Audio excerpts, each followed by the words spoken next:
Hi, I'm Craig Stevenson. This is a college football update for Week 10. Today I'm going to focus on the independent matchups, those teams that aren't involved in a conference. Let's start first with a military rivalry.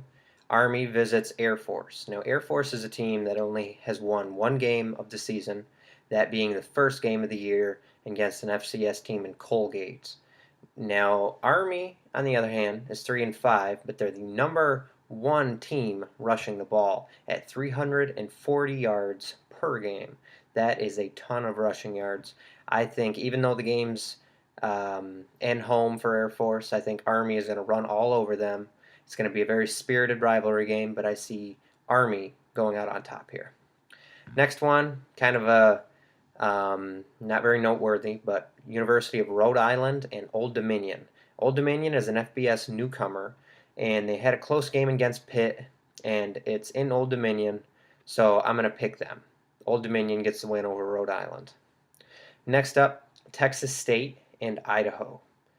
Now, Idaho is 1-7, and they let their opponents score an average of 45 points a game, so that's pretty terrible. There's no way a team is going to have a winning record in the FBS and let their opponent score 45 points.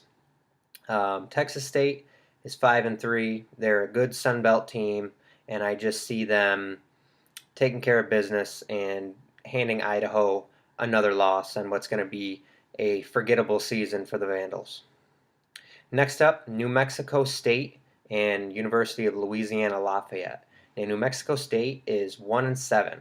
Their only win was to an FBS program in Abilene Christian. So I don't see New Mexico State pulling out a win here. Louisiana Lafayette is undefeated in the Sun Belt, and I believe they have the inside track on winning the Sun Belt Conference. So I'm going to pick by at least 3 scores the Ragin' Cajun. Now the big matchup for the Independents, the 3:30 Saturday matchup on NBC. The Navy midshipmen travel to South Bend to face Brian Kelly and the Notre Dame Fighting Irish, who are ranked 25th in the country. Now, Notre Dame has some noteworthy wins on their schedule. They've beat MSU, Michigan State, they beat USC, and they also have won against Arizona State in a shootout. Their only losses come to pretty good programs in Michigan and Oklahoma, who are both ranked as well. Now, Navy has some fairly good wins too. They've beaten Indiana, who has a potent offense in the Big Ten, and also Pittsburgh. So, the way I see this game rolling out, Navy is the number 10 team rushing the ball in the country.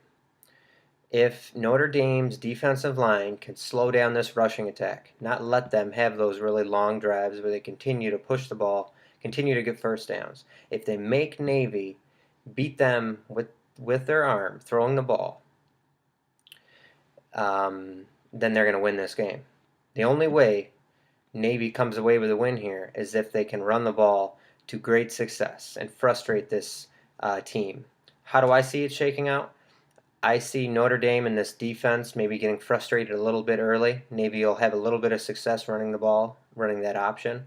And, maybe towards the second quarter, second half, Notre Dame's going to start to pin their ears back, and they're going to stop this rushing attack, and they're going to come out of South Bend with, I'm going to call it a 10-point victory on this. And really looking at Notre Dame thus far, they've had a pretty good year. Losses against Michigan and Oklahoma, those are 2 very well-off programs, and they're both ranked.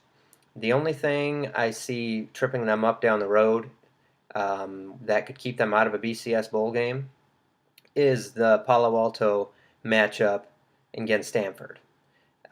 Stanford's a very physical, big team on the offensive and defensive lines. So I don't know how that one's going to shake out, but if Notre Dame wants to keep their hopes alive of a BCS bowl, they've really got to circle that one on the schedule. So there you have it. That was a college football update on Week 10 in the, I don't really think it's called a conference, I just say the Independents. So I hope you enjoyed the video. Feel free to like, comment, subscribe, send me some feedback, and I'd love to hear your opinion as well, I love to talk about football, so Feel free to let me know what you think.